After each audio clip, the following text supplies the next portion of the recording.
اس شہر میں رہنے والا پنجابی، پٹھان، سندھی، بلوچی سب پاکستانی ہونے کے ناطے، مسلمان ہونے کے ناطے میرے بھائی ہیں،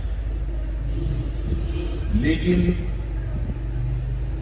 میں اپنی نمائندگی کا حق اپنی قوم کے علاوہ کسی کو نہیں دینا چاہتا، اور اس میں کسی کو شک و شبہ نہیں ہونا چاہیے۔ اس معاملے میں مجھے آپ متعصب کہیے، مجھے قوم پرست کہیے، مجھے کوئی پرواہ نہیں۔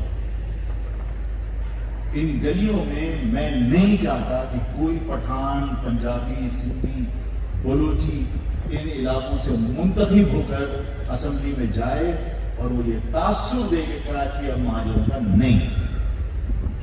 میں یہ چاہتا ہوں کہ یہ ثابت کیا جائے، بار بار ثابت کیا جائے کہ یہ شہر مہاجروں کا تھا اور مہاجروں کا شہر ہے۔